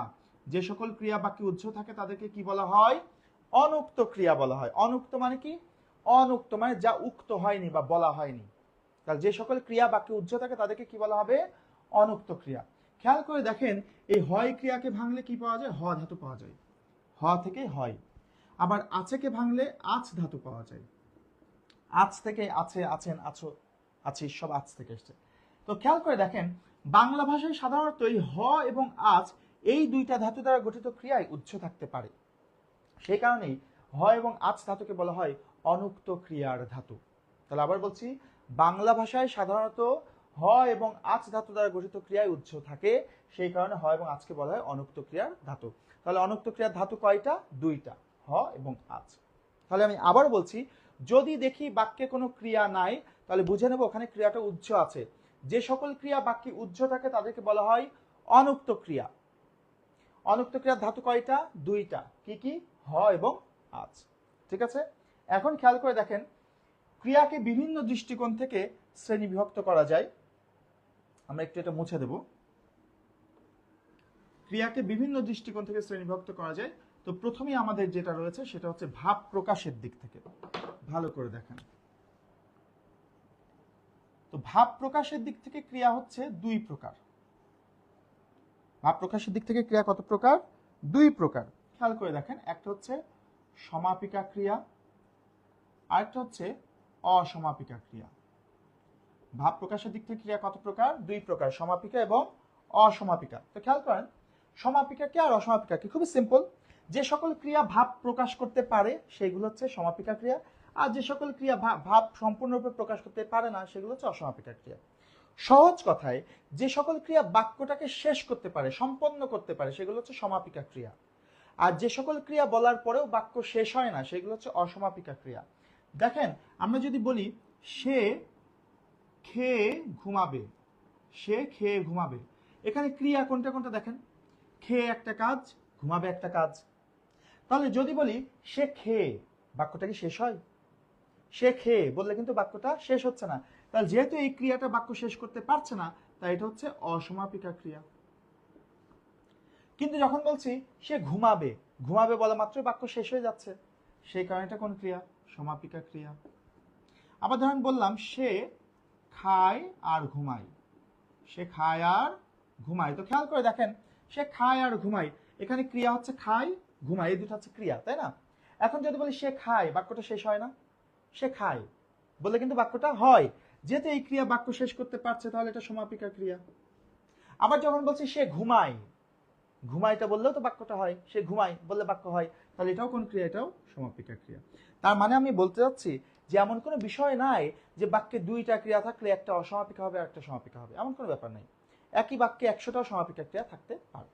তাহলে যে সকল ক্রিয়া বাক্যটাকে সম্পন্ন করতে পারবে, বাক্যের ভাবটা সম্পূর্ণ প্রকাশ করতে পারবে, সেইগুলো সমাপিকা ক্রিয়া। আর যে সকল ক্রিয়া বাক্যটাকে শেষ করতে পারবে না সেইগুলো হচ্ছে অসমাপিকা ক্রিয়া। এখন দেখেন এছাড়া আমাদের কর্মের ভিত্তিতে ক্রিয়া রয়েছে তিন প্রকার। কর্মের ভিত্তিতে ক্রিয়া কত প্রকার, তিন প্রকার। একটা হচ্ছে সকর্মক ক্রিয়া, একটা হচ্ছে অকর্মক ক্রিয়া, আর একটা হচ্ছে দ্বিকর্মক ক্রিয়া। সকর্মক, অকর্মক এবং দ্বিকর্মক ক্রিয়া। খেয়াল করে দেখেন আমরা যেহেতু কর্মের ভিত্তিতে ক্রিয়া শ্রেণীবিভাগ করছি তো আমাদের জানতে হবে কর্ম কি জিনিস। কর্ম হচ্ছে ক্রিয়াকে কি বা কাকে দিয়ে প্রশ্ন করলে যেটা পাওয়া যায় সেটা হচ্ছে কর্ম, ইংরেজিতে যেটাকে আপনারা অবজেক্ট বলেন। ক্রিয়াকে কি বা কাকে দিয়ে প্রশ্ন করলে কর্ম পাওয়া যায়, কি কি দিয়ে প্রশ্ন করলে, কি বা কাকে দিয়ে প্রশ্ন করলে কর্ম পাওয়া যায়। তো এই কর্মের ভিত্তিতে ক্রিয়া আমাদের তিন প্রকার। কত প্রকার, তিন প্রকার। কি কি, সকর্মক ক্রিয়া, অকর্মক ক্রিয়া এবং দ্বিকর্মক ক্রিয়া। দেখেন নামের মধ্যেই পরিচয় আছে। সকর্মক, স মানে হচ্ছে সহ বা থাকা, কি থাকবে?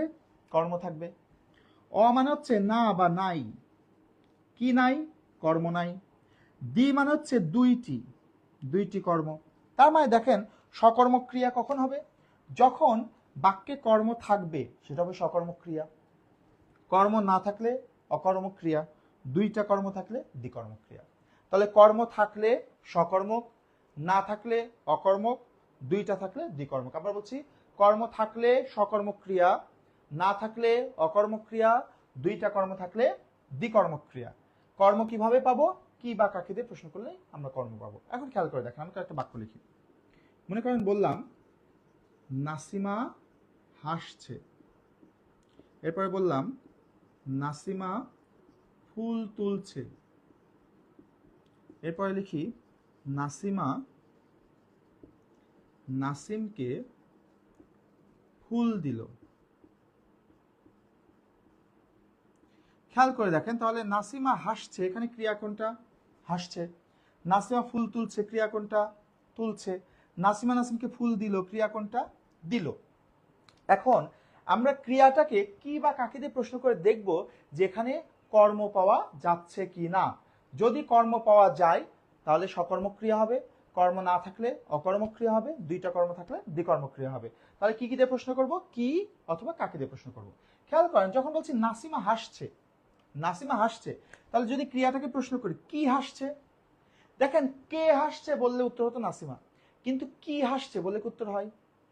কাকে হাসছে বলে উত্তর হয়? হয় না। তার মানে কি বা কাকে দিয়ে প্রশ্ন করলে উত্তর পাওয়া যাচ্ছে না, তার মানে কর্ম নাই। কর্ম না থাকলে কোন ক্রিয়া হবে? অকর্মক ক্রিয়া। যখন বলছে নাসিমা ফুল তুলছে, যদি প্রশ্ন করি কি তুলছে? ফুল তুলছে, কি দ্বারা প্রশ্ন করলে কর্ম পাওয়া যায়? তাহলে যেহেতু কর্ম আছে তার মানে এই ক্রিয়াটা কি হবে? সকর্মক ক্রিয়া। নাসিমা নাসিমকে ফুল দিল, কি দিল? ফুল দিল। কাকে দিল? নাসিমকে দিল। তাহলে কি বা কাকে দুইটা দিয়ে প্রশ্ন করলে উত্তর পাওয়া যাচ্ছে, তার মানে এখানে কয়টা কর্ম? দুইটা কর্ম। তো দুইটা কর্ম থাকলে সেটা কোন ক্রিয়া হবে? দ্বিকর্মক ক্রিয়া। এইভাবে আমরা ক্রিয়াকে কি বা কাকে দিয়ে প্রশ্ন করে দেখব সেখানে কর্ম পাওয়া যাচ্ছে কিনা। কর্ম থাকলে সকর্মক ক্রিয়া, কর্ম না থাকলে অকর্মক ক্রিয়া, আর দুইটা কর্ম থাকলে দ্বিকর্মক ক্রিয়া। একটুখানি কমেন্ট করেন যে এই পর্যন্ত বুঝেছেন কিনা, ক্রিয়াটা এই পর্যন্ত বুঝেছেন কিনা একটু কমেন্ট করেন। এখান থেকে পরীক্ষার প্রশ্ন থাকে কিভাবে, একটা বাক্য দেয়, বাক্য দিয়ে বলে যে এই বাক্যের ক্রিয়াটি কি ধরনের ক্রিয়া, বা বললো নিচের কোন বাক্যে সকর্মক ক্রিয়া আছে বা নিচের কোন বাক্যে অকর্মক ক্রিয়া আছে, এভাবে প্রশ্ন হয়। একটুখানি বলেন যে ক্রিয়া যে পর্যন্ত শিখলাম এখন পর্যন্ত বুঝেছেন কিনা।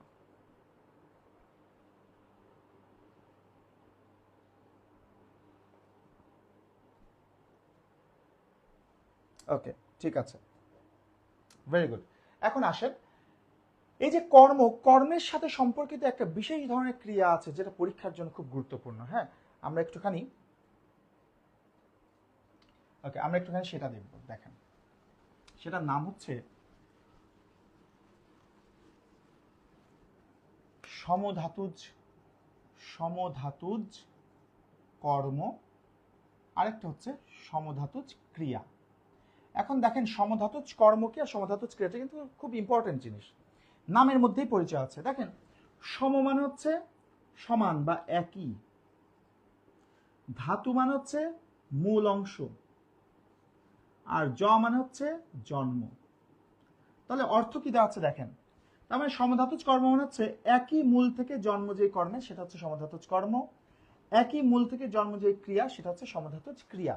একই মূল থেকে জন্ম মানে কি? মানে হচ্ছে কখনো কখনো এমন হয় বাক্যের ক্রিয়া এবং কর্মটা একই মূল থেকে উৎপন্ন হয়, বাক্যের ক্রিয়া এবং কর্ম একই মূল থেকে উৎপন্ন হয়, একই জিনিস থেকে উৎপন্ন হয়। যদি বাক্যের ক্রিয়া এবং কর্ম একই মূল থেকে উৎপন্ন হয় তাহলে সেই বাক্যের কর্মটা হবে সমধাতুজ কর্ম, ক্রিয়াটা হবে সমধাতুজ ক্রিয়া।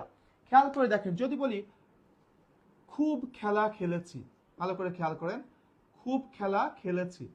আচ্ছা খুব খেলা খেলেছি, দেখেন এখানে ক্রিয়া কোনটা? এখানে ক্রিয়া কোনটা? খেলেছি, তাই না? এটা হচ্ছে ক্রিয়া। কি খেলেছি? খেলা খেলেছি। আমরা জানি কি দ্বারা প্রশ্ন করলে কর্ম পাওয়া যায়, তাহলে এটা হচ্ছে কর্ম। এখন দেখেন এই বাক্যের ক্রিয়াটাকে যদি ভাঙি তাহলে কি হয়? খেল যুক্ত এছি, খেলেছি, তাই না? আর এই বাক্যের কর্মটাকে ভাঙলে কি হয়? দেখেন খেল যুক্ত খেলা, ঠিক কি না? তাহলে দেখেন খেলযুক্ত আ খেলা, খেলযুক্ত এছে খেলেছি। তাহলে আমরা ক্রিয়া এবং কর্ম দুইটাকেই ভেঙেছি এবং ভেঙে কি দেখলাম, এই বাক্যে ক্রিয়াটাও তৈরি হয়েছে খেল থেকে, কর্মটাও তৈরি হয়েছে খেল থেকে। তাহলে ক্রিয়া এবং কর্ম একই শব্দ থেকে কিন্তু উৎপন্ন হয়েছে। এরকম বাক্যের ক্রিয়া আর কর্ম যদি একই মূল থেকে তৈরি হয়, তাহলে সেই বাক্যের কর্মটাকে বলা হবে সমধাতুজ কর্ম, আর ক্রিয়াটাকে বলা হবে সমধাতুজ ক্রিয়া। এখন খেয়াল করে দেখেন, খুব সিম্পল, যদি পরীক্ষায় প্রশ্ন আসে নিচের কোন বাক্যটিতে সমধাতুজ কর্ম রয়েছে, নিচের কোন বাক্যটিতে সমধাতুজ ক্রিয়া রয়েছে, এরকম প্রশ্ন থাকলে আপনারা ওই বাক্যটা উত্তর করবেন যে বাক্যে এই রকম শব্দগুচ্ছ থাকবে। বলা বলেছি, চলা চলেছি, যাওয়া গিয়েছি, খাওয়া খেয়েছি, করা করেছি, ঘুম ঘুমিয়েছি, শোনা শুনেছি, এই ধরনের শব্দগুচ্ছ থাকলে বুঝবেন ওই বাক্যটাতে সমধাতুজ কর্ম বা সমধাতুজ ক্রিয়া রয়েছে। ঠিক আছে, বলেন এইটুকু বলেন, সমধাতুজ কর্ম ক্রিয়া বুঝলেন কিনা?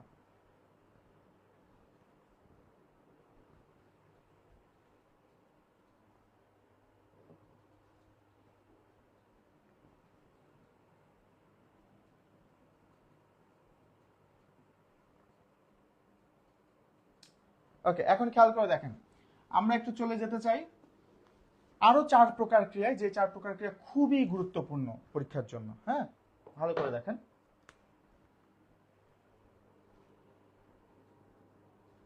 আমরা একটু লিখতে চাই আগে, প্রযোজক ক্রিয়া,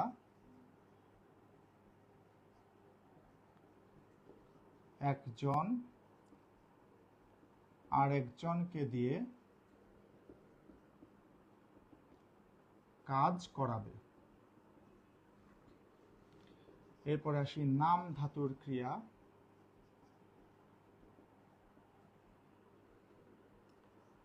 এটা হচ্ছে ক্রিয়ার মূলে বিশেষ্য, বিশেষণ বা ধনাত্মক অব্যয়। এরপরে আসি আমরা যৌগিক ক্রিয়া। যৌগিক ক্রিয়া হচ্ছে অসমাপিকা যোগ সমাপিকা। এরপরে আসি আমরা মিশ্র ক্রিয়া। মিশ্র ক্রিয়া হচ্ছে বিশেষ্য, বিশেষণ বা ধনাত্মক অব্যয় যোগ সমাপিকা ক্রিয়া। ভালো করে দেখেন, এই 4টা ক্রিয়া কিন্তু খুব গুরুত্বপূর্ণ। আমরা প্রথমে বলছি প্রযোজক ক্রিয়া। কি বলেছি? একজন আরেকজনকে দিয়ে কাজ করাবে। যদি বাক্যে একজন আরেকজনকে দিয়ে কাজ করায়, তাহলে সেই বাক্যের ক্রিয়াটা হবে প্রযোজক ক্রিয়া। মনে করেন বলা হলো ছেলেটিকে শোয়াও, ছেলেটিকে শোয়াও। আচ্ছা, এখানে ক্রিয়া হচ্ছে শোয়াও। এখন দেখেন ছেলেটিকে শোয়াও এর মানে কি? ছেলেটি কি নিজে নিজে শোবে? অবশ্যই ছেলেটা নিজে নিজে শোবে না। ছেলেটিকে শোয়াও শুনেই বোঝা যাচ্ছে একজন আরেকজনকে কাজটি করতে বলছে। হয়তো স্বামী স্ত্রীকে বলছে ছেলেটিকে শোয়াও, তাই না? এরকম যদি একজন আরেকজনকে কাজটি করতে বলছে এইরকম বোঝায়, তাহলে সেই বাক্যের ক্রিয়াটা কি হবে? প্রযোজক ক্রিয়া। আবার যদি বলি রাখাল রাখাল গরু চড়ায়, রাখাল গরু চড়ায়, তো এখানে ক্রিয়া হচ্ছে চড়ায়। খেয়াল করেন, গরু কি নিজে নিজে চড়বে? তা তো না।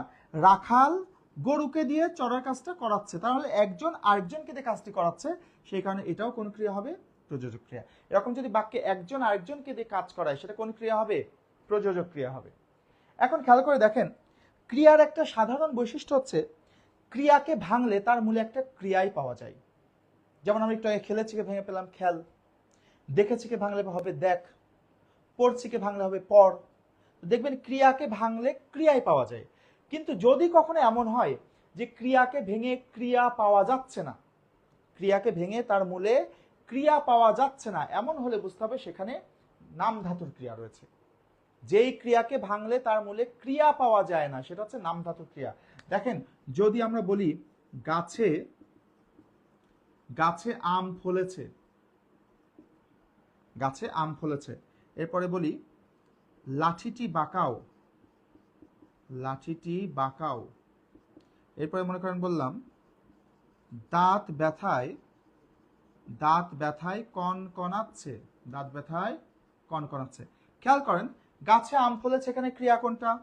ফলেছে। লাঠিটি বাঁকাও, ক্রিয়া কোনটা? বাঁকাও। দাঁত ব্যথায় কনকনাচ্ছে, ক্রিয়া কোনটা? কনকনাচ্ছে। এখন খেয়াল করে দেখেন, এই যে ফলেছে, এই ক্রিয়াকে ভাঙলে এর মূলে কি পাওয়া যাবে? ফল যুক্ত এছে, তাই না? ফলেছে, ফল যুক্ত এছে। তাহলে ফল থেকে ফলেছে, তাহলে এর মূলে কি পাওয়া গেল? ফল। বাঁকাওকে ভাঙলে এর মূলে কি পাওয়া যাবে? বাঁকা। বাঁকা যুক্ত ও, বাঁকাও, তাই না? আবার দেখেন কন কনাচ্ছে, এটাকে ভাঙলে এর মূলে কি পাওয়া যাবে? কন কন। কন কন থেকে কন কনাচ্ছে। তো খেয়াল করে দেখেন, এই যে ফলেছে ক্রিয়াকে ভেঙে কি পেলাম? ফল। ফল কি কোনো কাজ? বাঁকাওকে ভেঙে পেলাম বাঁকা। বাঁকা কি কোনো কাজ? কন কনাচ্ছেকে ভেঙে পেলাম কন কন। কন কন কি কোনো কাজ? কাজ না। তার মানে এই ক্রিয়াগুলোকে ভেঙে কিন্তু তার মূলে আমরা ক্রিয়া পাচ্ছি না। যেহেতু এগুলোকে ভেঙে তার মূলে আমরা ক্রিয়া পাচ্ছি না, সেই কারণে এগুলোকে কি বলা হবে? কি ক্রিয়া বলা হবে? নাম ধাতুর ক্রিয়া। কি বলা হবে? নাম ধাতুর ক্রিয়া। এরকম যে সকল ক্রিয়াকে ভাঙলে ক্রিয়া পাওয়া যায় না, সেগুলো হচ্ছে নাম ধাতুর ক্রিয়া। তো ক্রিয়াকে ভাঙলে ক্রিয়া পাওয়া যাবে না, তো পাওয়া যাবেটা কি? এই যে বিশেষ্য, বিশেষণ বা ধনাত্মক অব্যয়। বিশেষ্য কি জিনিস? নাম। বিশেষণ হচ্ছে দোষ গুণ অবস্থা, আর ধনাত্মক অব্যয় হচ্ছে আওয়াজ। খেয়াল করে দেখেন, ফলেছে ভেঙে পেয়েছে ফল। ফল তো একটা খাবারের নাম, খাদ্যদ্রব্যের নাম। নাম বোঝালে বিশেষ্য। বাঁকাওকে ভেঙে পেয়েছি বাঁকা। বাঁকা মানে কি অবস্থা বোঝাচ্ছে না? বাঁকা লাঠি, তার লাঠির অবস্থা বোঝাচ্ছে। অবস্থা বোঝালে কোন পদ? বিশেষণ। দাঁত ব্যথায় কন কন কন কনাচ্ছে, তো কন কন একটা আওয়াজ। আওয়াজ বোঝালে কোন পদ? ধনাত্মক অব্যয়। ঠিক আছে? এইভাবে মনে রাখবেন, যে সকল ক্রিয়াকে ভাঙলে ক্রিয়া পাওয়া যাবে না, বরং বিশেষ্য, বিশেষণ বা ধনাত্মক অব্যয় পাওয়া যাবে, সেগুলো হচ্ছে নাম ধাতুর ক্রিয়া। ওকে, এখন চলে আসেন, আমরা চলে আসবো যৌগিক ক্রিয়া এবং মিশ্র ক্রিয়ায়। একটা জিনিস খেয়াল করে দেখেন, এতক্ষণ আমরা যতগুলো ক্রিয়া দেখলাম, প্রত্যেকটা ক্রিয়ায় কিন্তু একটা পদেই একটা ক্রিয়া, একটা পদেই একটা ক্রিয়া, একটা পদে একটা ক্রিয়া। কিন্তু কখনো কখনো এমন হয় একটা পদে ক্রিয়া গঠিত হতে পারে না, একাধিক পদের প্রয়োজন হয়। যদি কখনো দেখা যায় দুইটা পদ মিলে ক্রিয়া গঠিত হয়েছে, তাহলে বুঝতে হবে সেটা যৌগিক ক্রিয়া অথবা মিশ্র ক্রিয়া। দুইটা পদ মিলে ক্রিয়া গঠিত হলে সেটা যৌগিক অথবা মিশ্র ক্রিয়া। উদাহরণ দিলে বুঝতে পারবেন, খেয়াল করেন। কয়েকটা উদাহরণ লিখি। মনে করেন বললাম ঘটনাটা শুনে রাখো। তারপরে বললাম তিনি বলতে লাগলেন। এরপরে লিখি তোমাকে দেখে খুশি হলাম। এরপরে আসি দাঁত ব্যথায় কন কন করছে।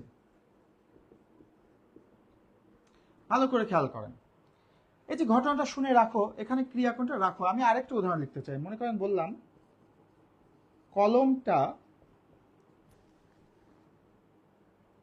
নিচে লিখি কলমটা টেবিলে রাখো। কলমটা টেবিলে রাখো। ভালো করে খেয়াল করে দেখেন, এই যে এখানকার যে রাখো আর এখানকার যে রাখো, এই দুইটা রাখোর মধ্যে কিন্তু পার্থক্য আছে। ভালো করে খেয়াল করেন, যখন বলছি কলমটা টেবিলে রাখো, দেখেন এই বাক্যে এই টেবিলে শব্দটা বাদ দিলেও কিন্তু বাক্যটা হচ্ছে। কলমটা রাখো বললে বাক্য হয়। তার মানে এই রাখোটা কিন্তু একাই যথেষ্ট বাক্যটাকে কমপ্লিট করার জন্য। ও একা একাই কিন্তু বাক্যের অর্থ কমপ্লিট করতে পারছে। কিন্তু এই রাখোটার ক্ষেত্রে দেখেন, যদি আমরা এই শুনেটাকে বাদ দিই, তাহলে কি হয়? ঘটনাটা রাখো, তো ঘটনা কি রাখা যায়? তার মানে দেখেন এই শুনে এইটাকে বাদ দিলে কিন্তু আর বাক্যটা কিন্তু কমপ্লিট হচ্ছে না। তার মানে এই রাখোটা কিন্তু একা একা বাক্যের অর্থ প্রকাশ করতে পারছে না, ওর কিন্তু এই পদটা সাহায্য প্রয়োজন হচ্ছে। যখন আমরা বলছি ঘটনাটা শুনে রাখো, তখন বাক্য হচ্ছে। ঠিক একইভাবে দেখেন তিনি বলতে লাগলেন, এখানে যদি বলতেটাকে বাদ দিই, তাহলে কি হয়? তিনি লাগলেন, তাহলে কি বাক্যটা হয়? হয় না। তার মানে এই লাগলেন কিন্তু একা একা বাক্য কমপ্লিট করতে পারছে না, ওকে কিন্তু এই পদটাকে সাথে নিতে হচ্ছে। বলতে লাগলেন বললে বাক্যটা হচ্ছে। ঠিক একইভাবে তোমাকে দেখে খুশি হলাম, এখানে যদি খুশিটা বাদ দিই, তোমাকে দেখে হলাম বললে কি বাক্য হয়? হয় না।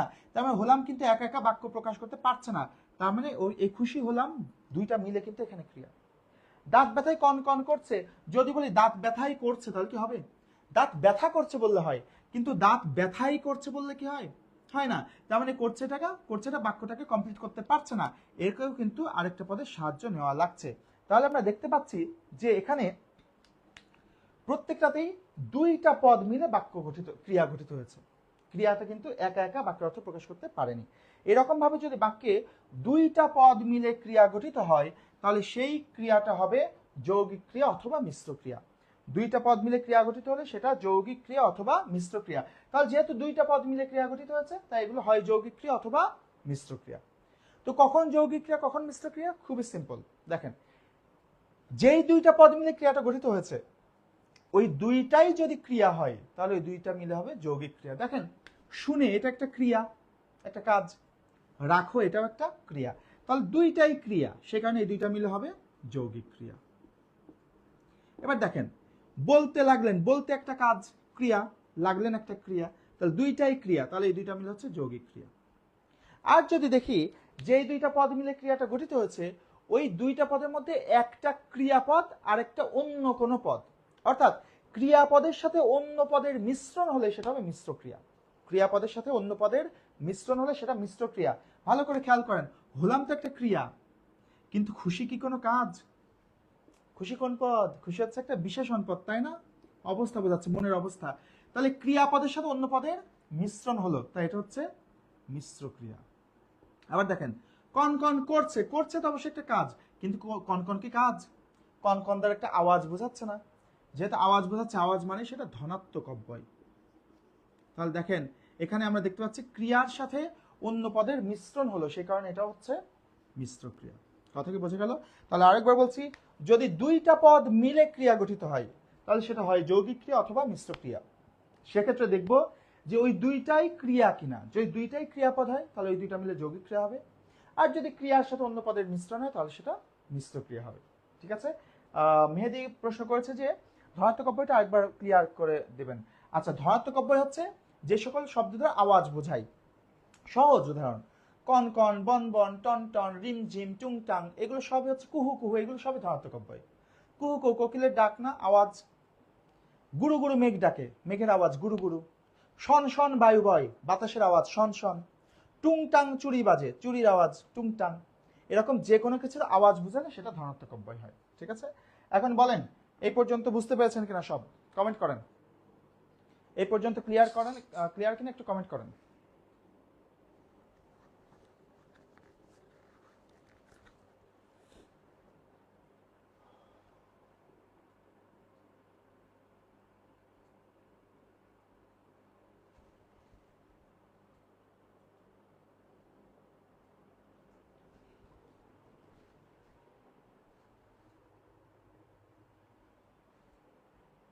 ওকে, তাহলে ক্লিয়ার। তাহলে ক্রিয়া শেষ, আমরা একটু চলে যাব এবার যে পদে যোজক শব্দ। দেখেন, আমাদের ব্যাকরণিক শব্দ শ্রেণীতে কিন্তু অব্যয় পদটা নাই, এখানে আছে যোজক শব্দ। হ্যাঁ, আমরা যোজক শব্দে চলে যাব। অব্যয় পদটাই কয়েক ভাগে ভাগ হয়ে গেছে আমাদের এই হচ্ছে ব্যাকরণিক শব্দ শ্রেণীতে। আমরা এরপরে যেটাতে চলে আসবো সেটা হচ্ছে যোজক শব্দ। যোজক শব্দ কি জিনিস? দেখেন, যোজক মানে কি? যোজক শব্দের অর্থ হচ্ছে যা যুক্ত করে। যোজক মানে যা যুক্ত করে। তাহলে যে সকল শব্দ দুইটা শব্দ বা দুইটা বাক্যাংশকে যুক্ত করে সেগুলোকে বলা হয় যোজক শব্দ। এই যোজক শব্দগুলো কিন্তু অব্যয়। আগে যে অব্যয় পদ ছিল সে অব্যয়টা কিন্তু এখন যোজক শব্দ হয়ে গেছে। ঠিক আছে?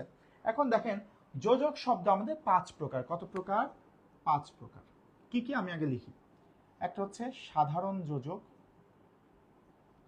একটা হচ্ছে বৈকল্পিক যোজক, এরপরে রয়েছে বিরোধমূলক যোজক, এরপরে রয়েছে কারণবাচক যোজক,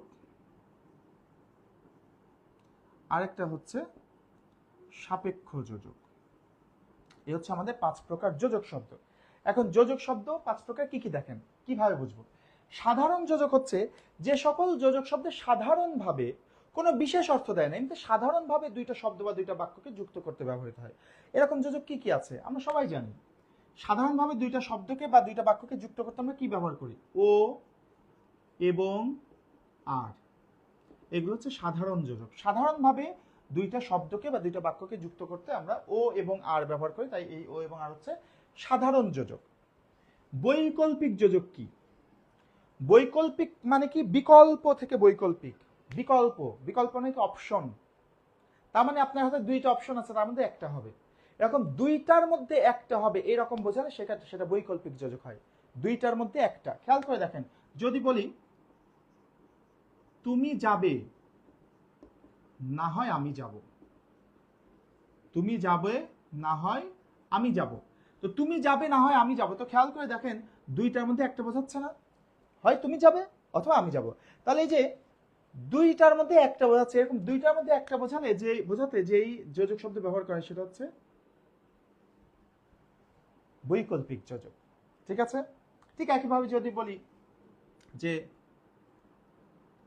চা অথবা কফি খাবো, চা অথবা কফি খাবো, তাহলে দেখেন চা এবং কফি দুইটার মধ্যে একটা বোঝাচ্ছে, চা অথবা কফি, তাহলে দুইটার মধ্যে একটা বোঝাচ্ছে, সেই কারণে এখানকার যে যোজকটা সেটা হচ্ছে বৈকল্পিক যোজক। আচ্ছা, বিরোধমূলক যোজক কি? যেটা হওয়ার কথা সেটা না হয়ে অন্য কিছু হচ্ছে, এরকম বোঝালে বিরোধমূলক যোজক হয়। যেটা হওয়ার কথা সেটা না হয়ে অন্য কিছু হচ্ছে এমন বোঝাবে। যেমন ধরেন বললাম সে পড়েছে তবু ফেল করেছে, সে পড়েছে তবু ফেল করেছে। তো পড়লে তো আসলে ফেল করার কথা না, পড়লে তো পাসই করার কথা, কিন্তু সে পড়েছে তবু ফেল করেছে, মানে যেটা হওয়ার কথা ছিল সেটা না হয়ে অন্য কিছু হয়েছে, সেই কারণে এই যোজকটাকে বলা হবে বিরোধমূলক যোজক। ঠিক আছে, তাহলে যেটা হওয়ার কথা সেটা না হয়ে অন্য কিছু হলে সেটা হচ্ছে বিরোধমূলক যোজক। কারণবাচক যোজক কি? বাক্যে কারণ বোঝাতে যে যোজকটা ব্যবহার করা হয় সেটা হচ্ছে কারণবাচক যোজক। যেমন ধর সে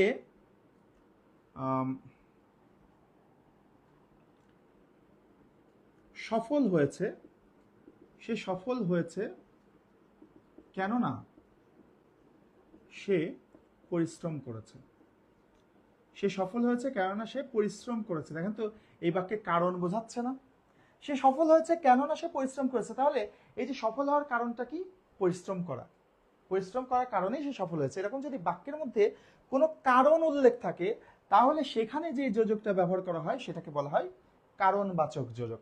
বাক্যের মধ্যে কোনো কিছুর কারণ উল্লেখ থাকলে সেই বাক্যের যোজকটা হবে কারণবাচক যোজক। আর সাপেক্ষ যোজক হচ্ছে যে সকল যোজক জোড়ায় জোড়ায় থাকে। যেমন যেই বাক্যে যদি থাকে সেই বাক্যে একটা তবে থাকে, যেই বাক্যে যখন থাকে সেই বাক্যে একটা তখন থাকে, যেই বাক্যে যেহেতু থাকে সেই বাক্যে একটা সেহেতু থাকে, তাই না? যদি তবে, যখন তখন, যেহেতু সেহেতু, যদিও তবুও, হ্যাঁ, এরকম যে সকল যোজক শব্দ জোড়ায় জোড়ায় থাকে সেগুলোকে বলা হবে সাপেক্ষ যোজক। এখন একটুখানি আমাকে কমেন্ট করে জানান যে যোজক শব্দটা ক্লিয়ার হয়েছে কিনা।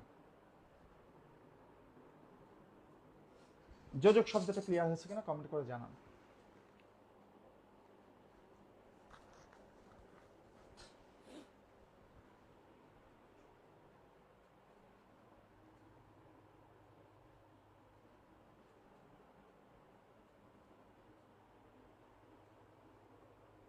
ঠিক আছে, এরপরে আমরা যেখানে যেতে চাই সেটা হচ্ছে ক্রিয়া বিশেষণ।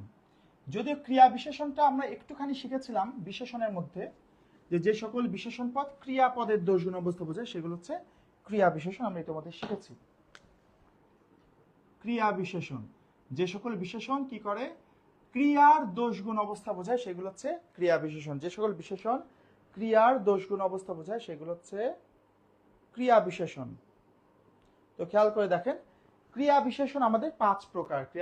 ক্রিয়া বিশেষণকে দুইটি দৃষ্টিকোণ থেকে শ্রেণীবিভক্ত করা যায়, দুইটি দৃষ্টিকোণ থেকে। একটা হচ্ছে গঠনগত দিক থেকে।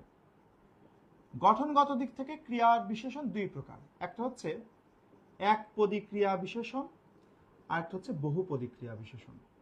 গঠনগত দিক থেকে ক্রিয়া বিশেষণ দুই প্রকার, একপদী এবং বহুপদী। খুব সিম্পল, নামের মধ্যে পরিচয় আছে।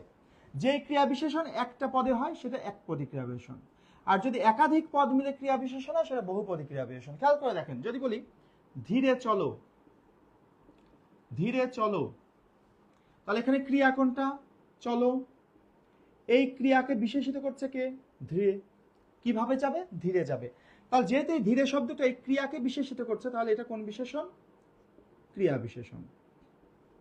আবার যখন বলছি ধীরে ধীরে চলো, মনে করেন বললাম ধীরে ধীরে চলো, এখানেও খেয়াল করে দেখেন চলো হচ্ছে ক্রিয়া, তো কিভাবে যাবে? ধীরে ধীরে যাবে। তাহলে এই ক্রিয়ার গুণ বোঝাচ্ছে কোনটা? ধীরে ধীরে, সেখানে এখানে ক্রিয়া বিশেষণ হচ্ছে ধীরে ধীরে। এরকম ভাবে যেই পদটা ক্রিয়াপদের দোষ গুণ অবস্থা বোঝাবে সেটা হচ্ছে ক্রিয়া বিশেষণ। খেয়াল করে দেখেন যখন বলছি ধীরে চলো তখন ক্রিয়া বিশেষণটা কিন্তু একটা পদেই গঠিত হয়েছে, একটাই পদ, সেই কারণে এটা একপদী ক্রিয়া বিশেষণ।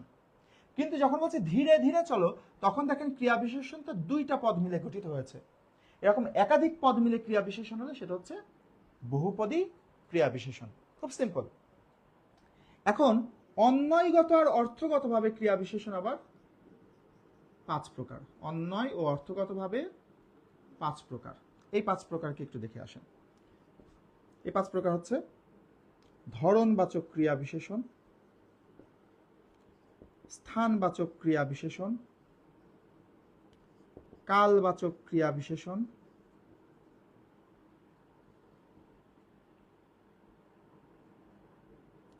পদানুক্রিয়া নাবাচক ক্রিয়া বিশেষণ, আরেকটা হচ্ছে পদানুক্রিয়া বিশেষণ। ধরনবাচক, স্থানবাচক, কালবাচক, নাবাচক এবং পদানু। খুব সিম্পল, নামের মধ্যে পরিচয় আছে। দেখেন, যে সকল ক্রিয়া বিশেষণ দ্বারা কাজের ধরন বোঝাবে। ধরন যেমন এই চলার ধরনটা কি? ধীরে। ঠিক একইভাবে যদি বলি দ্রুত দৌড়াও, তাহলে দৌড়ানোর ধরনটা কেমন হবে? দ্রুত। এরকম কাজের ধরন বোঝালে সেটা হচ্ছে ধরনবাচক ক্রিয়া বিশেষণ। স্থানবাচক ক্রিয়া বিশেষণ কি? যদি কাজের স্থান বোঝায় তাহলে স্থানবাচক ক্রিয়া বিশেষণ। বললাম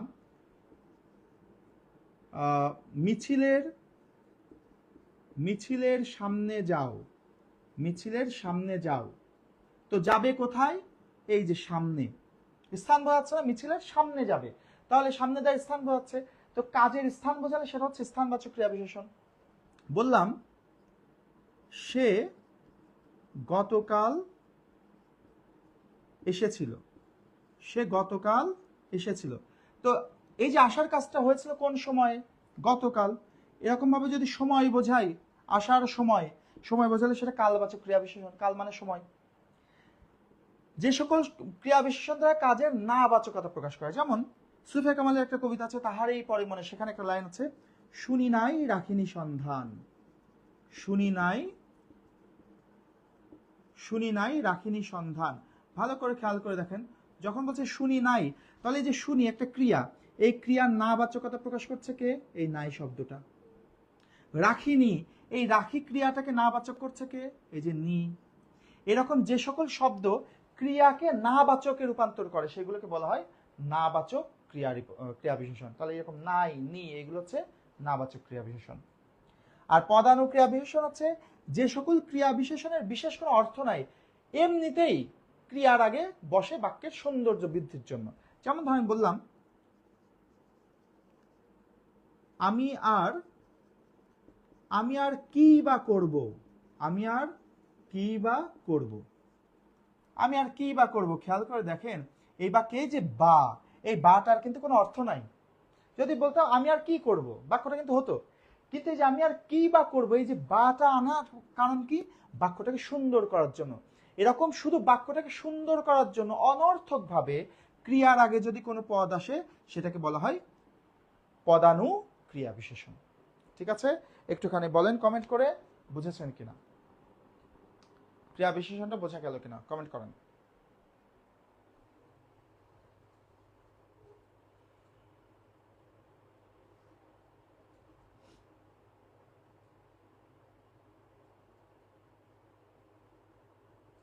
ক্রিয়া বিশেষণ ক্লিয়ার কিনা কমেন্ট করেন।